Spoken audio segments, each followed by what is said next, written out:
야구 얘기를 또 하겠습니다. 야구는 9회 말 투아웃부터다 이런 말이 있습니다.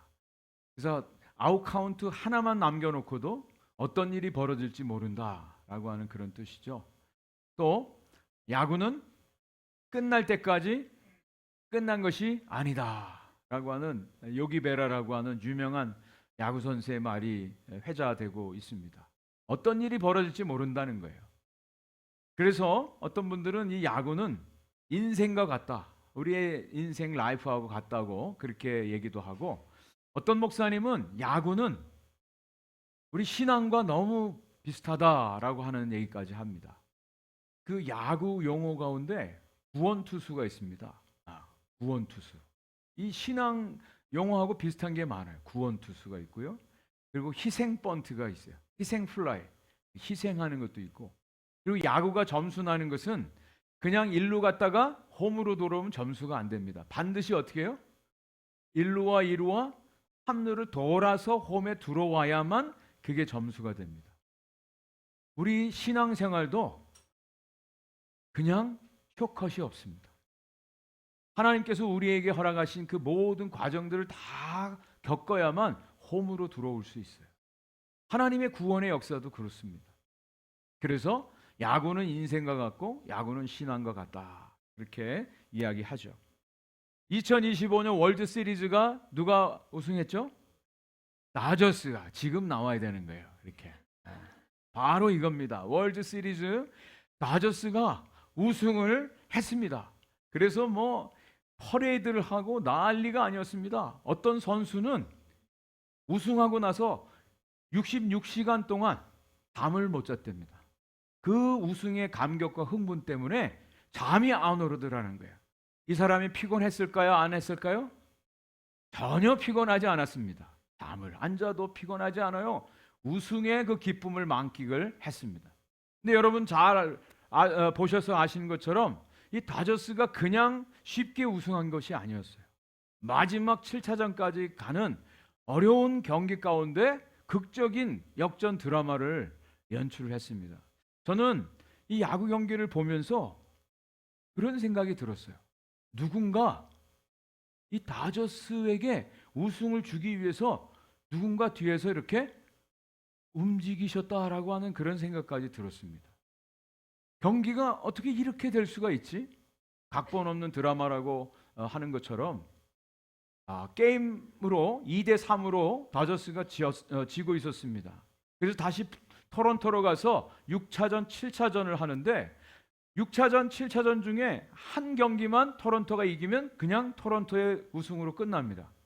그런데 마지막까지 거의 질 뻔했는데 마지막 승리는 다저스에게 돌아갔다는 거예요. 다음 사진을 보여주세요. 6차전에서 어떤 일이 벌어졌습니까?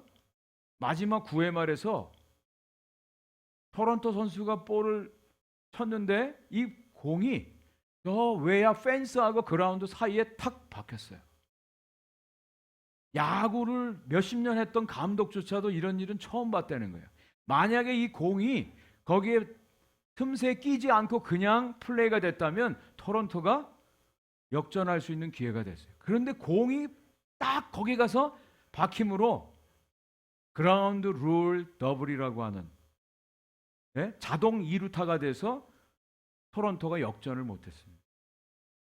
그리고 7차전에 가서 거의 두 카운트만 남겨놓고 토론토가 이길 수가 있었는데 오히려 동점을 허용하고 마지막 9회 말에 풀 베이스에서 토론토 선수가 친 타구가 이루수에게 잡혀서 홈에 송구를 했는데 0.0001초 차이로 아웃이 됐어요.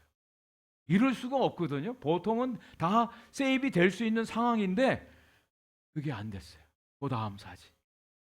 또 이 선수가 토론토 선수가 쳤는데 거의 잡을 수 없는 공을 저 선수가 어렵게 역동작으로 잡아냈습니다.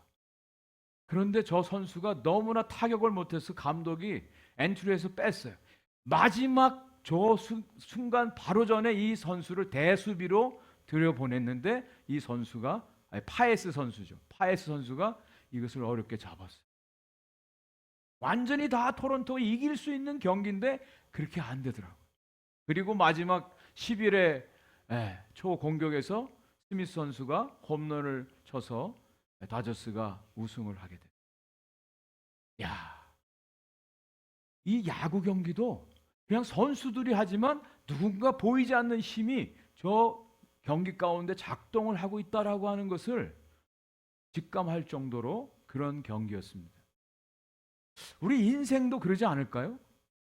여러분, 저와 여러분들이 열심히 공부하고 훈련해서 실력을 쌓고 자기 실력대로 열심히 성공하는 사람도 있고 또 자기 나름대로 열심히 일을 합니다.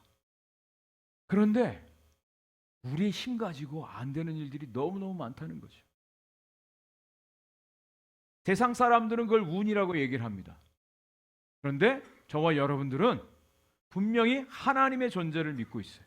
하나님이 함께 하시고 하나님이 모든 만물을 통치하고 다스리시고 우리의 인생을 인도해 주신다는 거죠. 세상에는 두 종류의 사람이 있습니다.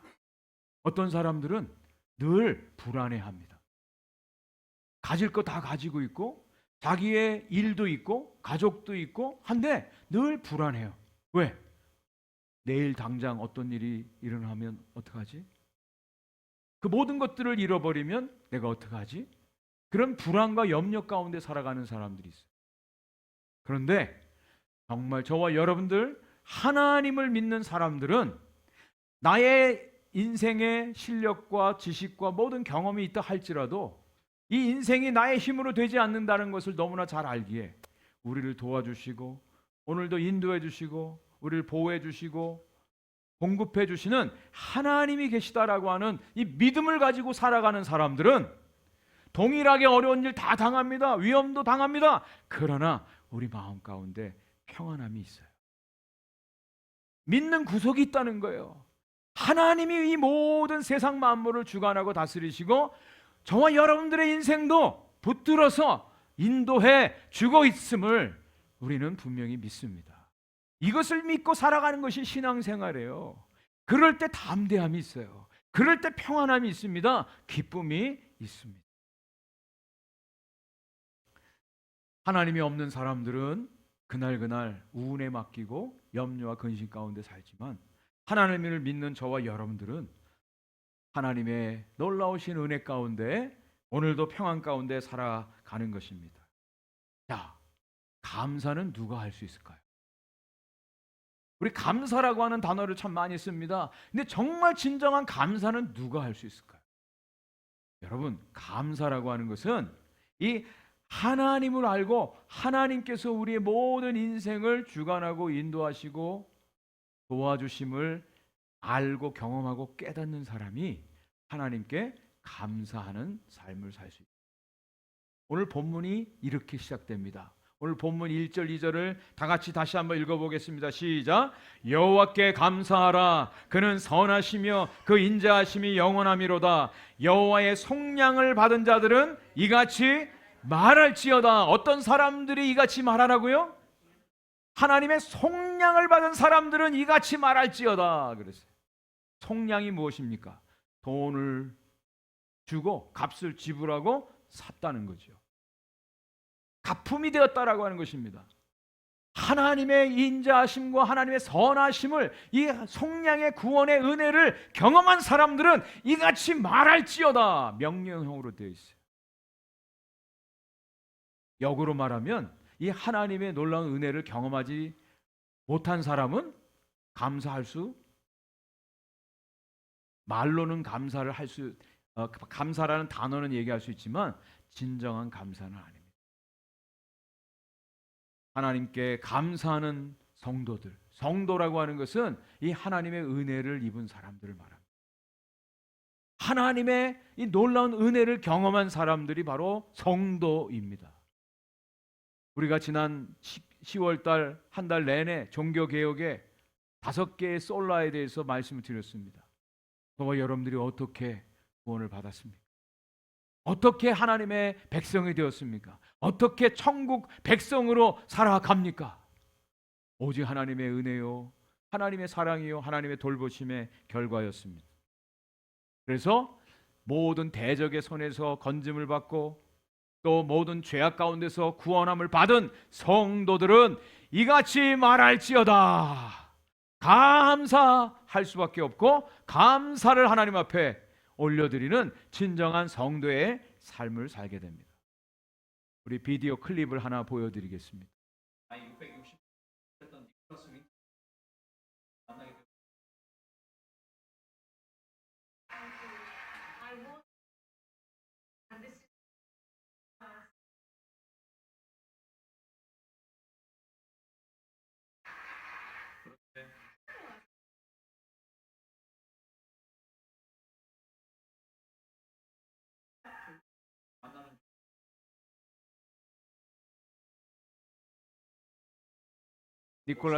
니콜라스 윈턴이라고 하는 사람입니다.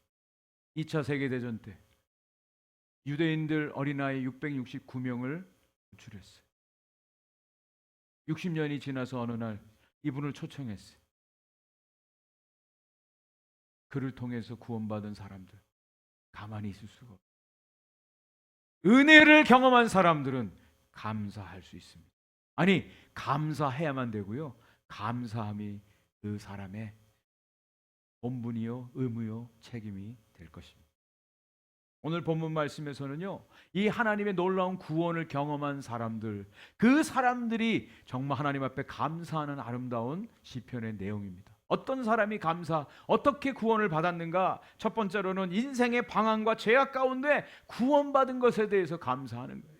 인생의 방황 가운데 또 죄악 가운데 놀라운 구원을 경험한 사람들은 하나님께 감사할 수밖에 없다는 거예요. 하나님이 없는 인생은요, 목마른 인생이에요. 광야 같은 인생입니다. 시편 107편 4절 5절 말씀입니다. 그들이 광야 사막길에서 방황하며 거주할 성읍을 찾지 못하고 줄이고 목이 말라 그들의 영혼이 그들 안에서 피곤하였도다. 광야 같은 길을 가는, 목말라요. 거주할 성읍이 없어요. 어디로 가야 될지 몰라. 이리저리 방황합니다. 갈 곳이 없는 거예요. 이런 사람들, 언제 죽을지 모르는 그런 상황, 영혼의 목마름이 있는 사람, 또 영혼의 피곤함을 느끼는 사람들, 인생 살아가는 사람들, 수많은 사람들이 이것을 경험해요. 어디로 가야 될지 여전히 목말라 해요. 이런 인생들, 목마름과 피곤함 가운데 살아가는 그 인생들, 거의 모든 사람들이 다 그렇죠. 왜냐하면 우리 모든 사람들에게는 하나님으로밖에 채워지지 않는 그런 공간이 있기 때문에 그렇습니다. 세상의 모든 것들을 내가 가졌다 할지라도 하나님이 안 계신 인생들은요, 여전히 허전해요. 목말라요. 공허해요. 피곤합니다. 피곤해요. 권력을 휘두르고 또 자기가 원하는 모든 재물을 다 가졌다 할지라도 행복을 느끼지 못하고 살아가는 사람들이 얼마나 많이 있는지 몰라요. 그래서 어거스틴은 하나님을 만나고 나서 이렇게 고백합니다. 하나님, 제가 하나님을 만나기 전까지는 제가 진정한 행복을 발견하지 못했습니다. 이런 고백을 합니다. 인생의 목마름 가운데, 피곤한 가운데 살아가는 사람들이 하나님께 부르짖게 됩니다. 하나님께 부르짖어요.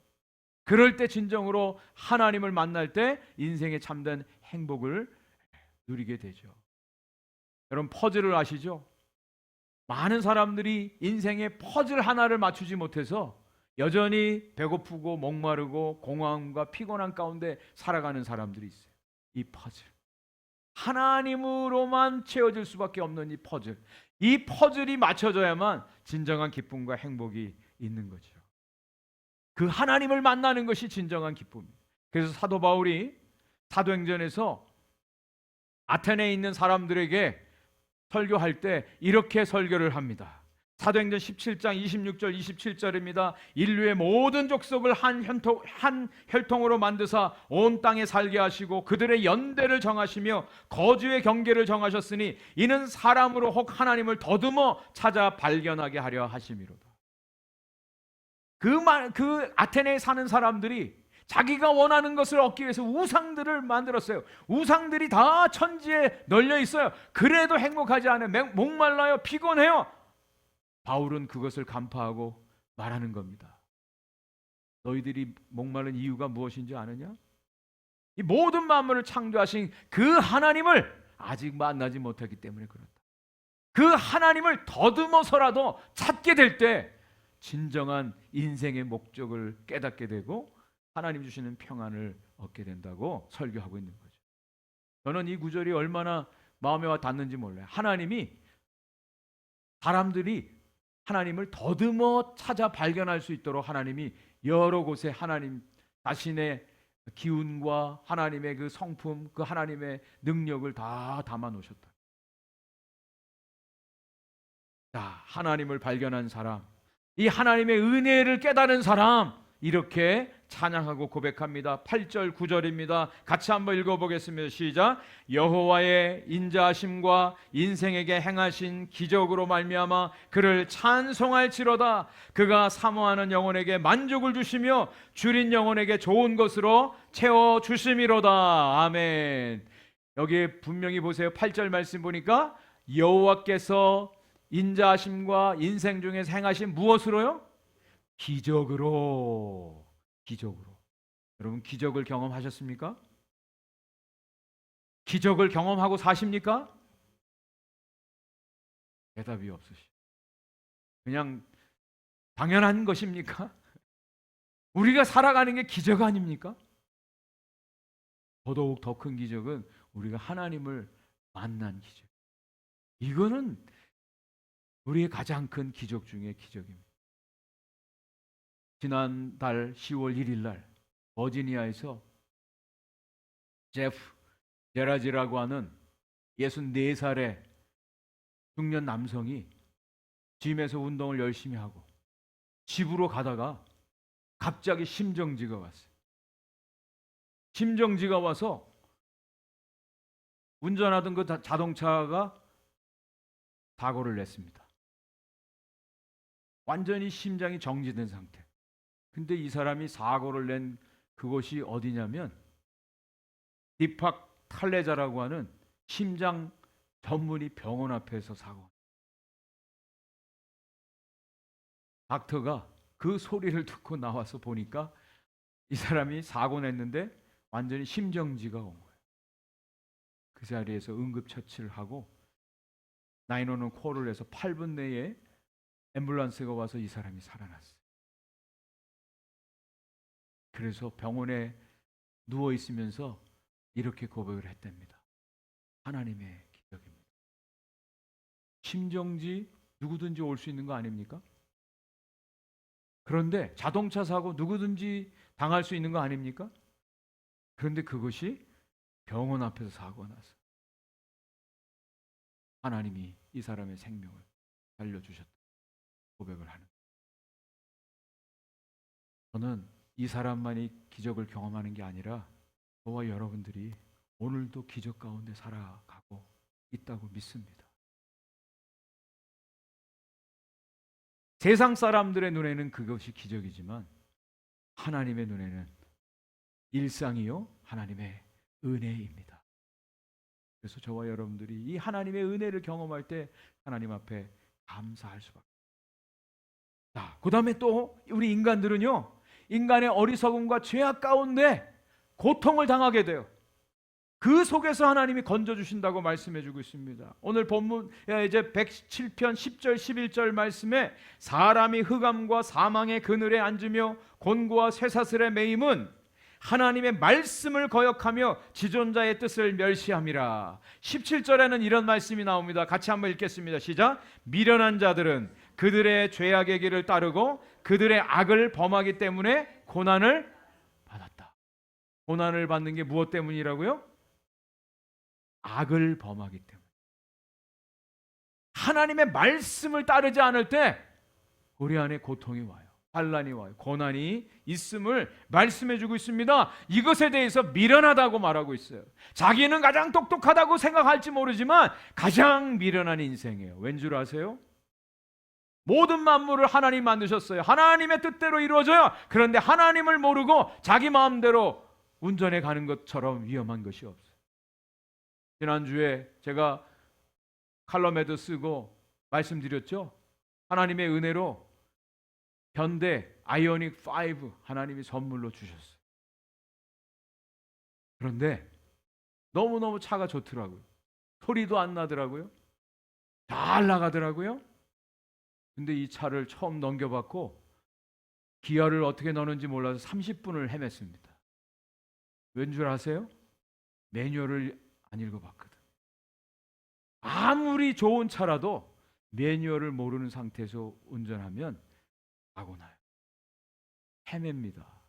금방 고장납니다. 저와 여러분들의 인생을 하나님께서 디자인하시고 만들어 주셨어요. 하나님의 매뉴얼, 하나님의 말씀을 알지 못하고 말씀대로 살지 않으면 우리 인생이 어떻게 되겠습니까? 그것을 오늘 본문은 고난이요 고통이라고 말씀하고 있고, 그렇게 살아가는 사람들을 미련하다고까지 말씀을 하고 있습니다. 그런 가운데 이 사람이 하나님께 부르짖습니다. 부르짖을 때 하나님께서 그 모든 고통에서 건져주신다고 말씀해주고 있어요. 그것이 14절 20절에 나옵니다. 14절 20절 제가 한번 읽어드리겠습니다. 흑암과 사망의 그늘에서 인도하여 내시고 그들의 얼거맨 줄을 끊으셨도다. 20절 그가 그의 말씀을 보내어 그들을 고치시고 위험한 지경에서 건지시는도다 그랬어요. 우리를 고치시는데 무엇을 보내서 고치신다고요? 말씀을 보내서 고치신다. 문제가 뭐였습니까? 하나님의 말씀을 모른 채 살아간 것이라 그랬어요. 말씀을 떠나서 산 것이 고통이라고 그랬습니다. 말씀에 불순종한 것이 문제라고 그랬습니다. 그래서 하나님이 고치시는데 무엇을 통해서? 말씀을 보내서 우리를 고쳐주신답니다. 그 말씀은 여기 나와 있는 하나님의 말씀도 되지만 바로 로고스 되신 예수 그리스도, 말씀이신 예수 그리스도를 이 땅에 보내주셔서 저와 여러분들의 모든 고통을, 가장 큰 이 문제를 해결해 주시고 영원한 생명 가운데 우리를 구원해 주셨음을 분명히 말씀해 주고 있습니다. 이것을 증거하는 말씀이 사도행전 10장 38절 말씀입니다. 이렇게 되어 있습니다. 하나님이 나사렛 예수에게 성령과 능력을 기름 붓듯 하셨음에 그가 두루 다니시며 선한 일을 행하시고 마귀에게 눌린 모든 사람을 고치셨으니 이는 하나님이 그와 함께 하셨습니다. 하나님이 예수 그리스도를 이 땅에 보내어 주셨어요. 성령과 능력을 기름 붓듯 하시고 선한 일을 행하게 하시고 모든 마귀에게 눌린 자들을 고쳐내 주셨다고 말씀해 주고 있어요. 저와 여러분들이 오늘 예수 그리스도를 믿고 인생의 모든 고통 가운데, 불순종의 죄악 가운데, 사망에 얽혀있는 줄 가운데 건져냄을 받고 구원함을 받은 하나님의 백성들이 되었습니다. 이 하나님의 백성들이 가장 먼저 해야 될 것이 바로 하나님께 감사를 드립니다. 오늘 본문 21절 22절 말씀입니다. 같이 한번 또 읽어보겠습니다. 시작. 여호와의 인자하심과 인생에서 행하신 기적으로 말미암아 그를 찬송할지로다. 감사제를 드리며 노래하며 그가 행하신 일을 선포할지로다. 아멘. 정말 저와 여러분들이 감사로 예배드리는 이것을 통해서 하나님께 영광을 돌리는 거예요. 하나님이 하셨습니다. 하나님의 은혜입니다. 하나님이 나를 건져주셨습니다. 이 은혜를 고백하는 시간이 바로 이 예배예요. 감사의 예배입니다. 기적을 경험한 사람만이 진정한 예배를 드릴 수가 있습니다. 자, 오늘 말씀의 두 번째는요, 우리의 삶의 파도에서 건져주시는 하나님께 감사하는 것입니다. 시편 107편에는 아주 아름다운 이야기가 나와 있습니다. 바다에 배를 띄워서 장사하는, 비즈니스 하는 사람들은 바다에서 하나님을 경험한다, 그렇게 말씀하고 있어요. 25절 이하입니다. 여호와께서 명령하신즉 광풍이 일어나 바다 물결을 일으키는도다. 그들이 하늘로 솟구쳤다가 깊은 곳으로 내려가나니 그 위험 때문에 그들의 영혼이 녹는도다. 그들이 이리저리 구르며 취한 자같이 비틀거리니 그들의 모든 지각이 혼돈 속에 빠지는도다. 여러분, 배 타신 경험이 있으실 거예요. 배 타고 가다가 갑자기 풍랑이 일어나는데 그 풍랑도 누가 만드신다고요? 하나님이 만드시는 거예요. 하나님이 일으키세요. 그 풍랑 가운데 사람들이 배멀미하면 어떻게 합니까? 이리저리 구릅니다. 혼돈에 빠집니다. 다 토해냅니다. 어디로 가야 될지 알지 못합니다. 그런 위기를 맞아요. 여러분, 지금 우리가 살고 있는 이 21세기 미국 어떻습니까? 지금 만나는 사람들마다 여쭤보면 경기가 어렵다, 비즈니스가 힘들다, 미래가 불안하다, 여러 가지 이야기들을 합니다. 그래서 정말 지금 사업하시는 분들은 밤에 잠을 못 주무신대. 염려 때문에, 불안 때문에 스트레스 받아서 머리가 빠지기도 하고 여러 가지 일들이 막 일어납니다. 우리 인생의 모습들이 이렇게 그려지고 있지 않습니까? 그런 가운데 하나님께 또 부르짖는 거예요. 하나님, 나를 도와주십시오.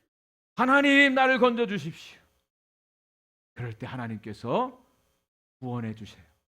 28절 29절입니다. 이에 그들이 그들의 고통 때문에 여호와께 부르짖음에 그가 그들의 고통에서 그들을 인도하여 내시고 광풍을 고요하게 하사 물결도 잔잔하게 하시는도다.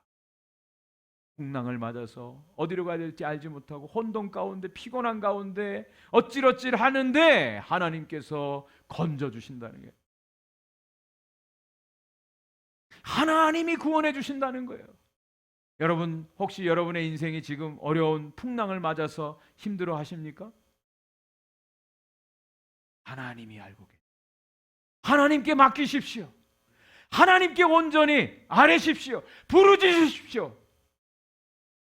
하나님이 들으세요. 하나님이 건져주세요.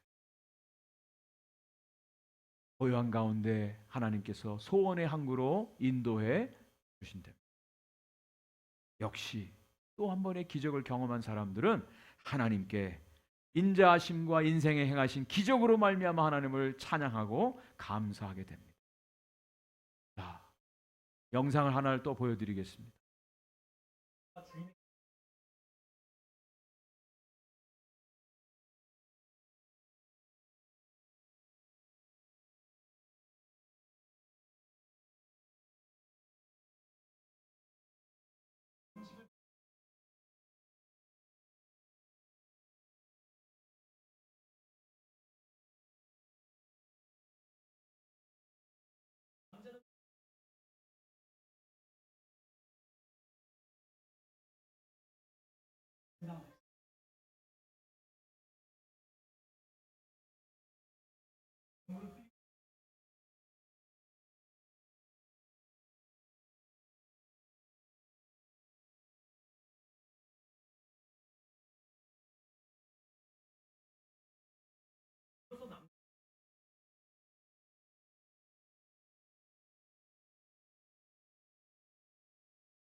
네, 네.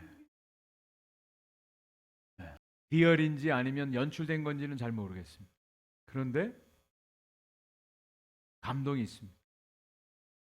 저는 하나님은 이거보다 더 아름답게, 더 크게 하나님의 자녀들을 돌보시고 인도하시고 모두 어려움 가운데, 풍랑 가운데 우리를 구원해 주시는 하나님이라고 분명히 믿습니다. 하나님은 더 크신 분이에요. 하나님 모든 것을 하실 수 있는 분. 그래서 오늘 말씀의 결론입니다. 모든 만물의 주인 되시는 하나님께 우리는 감사해야 돼요. 모든 만물의 주인 되시는 하나님. 시편 107편 마지막 부분에 보면 하나님께서 강을 변하여 광야가 되게 하신답니다. 샘이 변하여 마른 땅이 되게 하신답니다. 옥토가 변하여 염전이 되게 하신대요. 하나님 그런 하나님이에요. 그 이유는 인간들의 죄악 때문에. 그런데 또 하나님은 회복시키신 하나님이에요. 하나님은 화를 변하여 복이 되게 하신다고 말씀하고 있어요. 광야가 변하여 강이 되고요. 마른 땅이 변하여 샘이 되게 하시는 하나님이세요. 그런데 또 하나님이 교만한 자들을 낮추시기 위해서 또 어려움을 주신다. 겸손한 자를 다시 회복시키시는 하나님이라고 말씀해 주고 있습니다. 여러분, 저와 여러분들이 분명히 바라봐야 될 것은 바로 하나님이세요. 세상, 눈에 보여지는 세상의 현상이 아닙니다. 당장 우리 눈앞에 있는 문제와 고난이 아닙니다. 그 모든 것들을 주관하고 다스리시는 하나님을 바라보고 하나님을 신뢰할 때 우리는 하나님께 맡길 수가 있습니다. 이것이 하나님의 주권이에요. 모든 만물을 창조하시고 다스리시고 주관하시는 하나님, 그 하나님이 살아계시고 그 하나님이 오늘도 저와 여러분들의 아버지가 되어주시는 그 하나님이십니다. 그 하나님을 믿을 때 우리는 하나님께 맡겨드릴 수 있어요. 신뢰할 수 있어요. 하나님 앞에 우리는 겸손하게 낮아져야 돼요. 교만한 자를 하나님이 꺾으세요. 겸손히 하나님을 바라보고 하나님 앞에 무릎 꿇는 자, 하나님 앞에 온전히 맡기는 자, 하나님께서 결코 잊지 않으세요. 하나님이 끝까지 책임져 주십니다. 그래서 오늘 시편 107편 결론은요 42절 43절 말씀입니다. 우리 같이 한번 큰 소리로 읽어보겠습니다. 시작. 정직한 자는 보고 기뻐하며 모든 사악한 자는 자기 입을 봉하리로다. 지혜 있는 자들은 이러한 일들을 지켜보고 여호와의 인자하심을 깨달으리로다. 아멘. 누가 하나님의 일하시는 것을 본다고요? 정직한 자가 하나님의 일하심을 보고 기뻐한답니다. 정직한 자. 정직한 자. 하나님 앞에 투명한 정직한 자가 하나님의 일하심을 볼 수가 있습니다. 그 하나님의 일하심을 보고 기뻐합니다. 그런데 사악한 자들은 그것이 보이질 않아요. 그래서 하나님께서 그들의 입을 다물게 하세요. 봉하십니다. 하나님이 하시는 일이에요.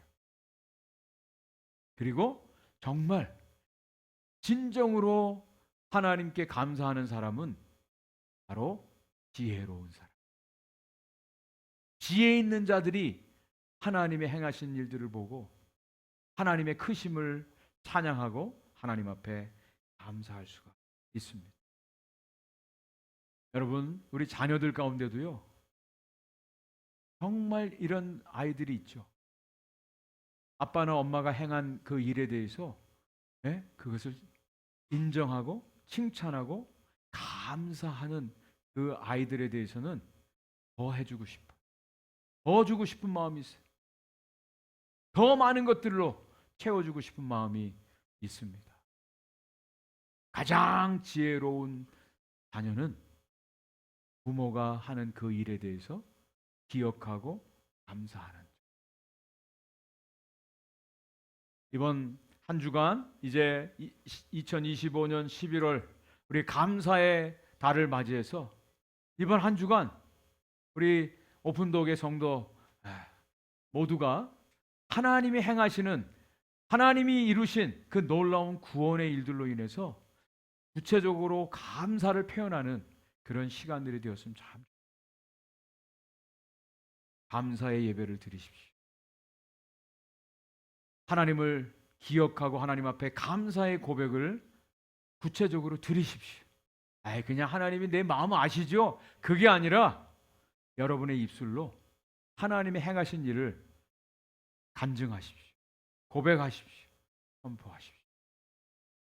그리고 모든 것을 이루시는 그 하나님 앞에 우리의 삶을 맡기고 진정한 예배로, 감사 예배로 드리는 우리 모두가 되기를 주의 이름으로 간절히 축원을 드립니다.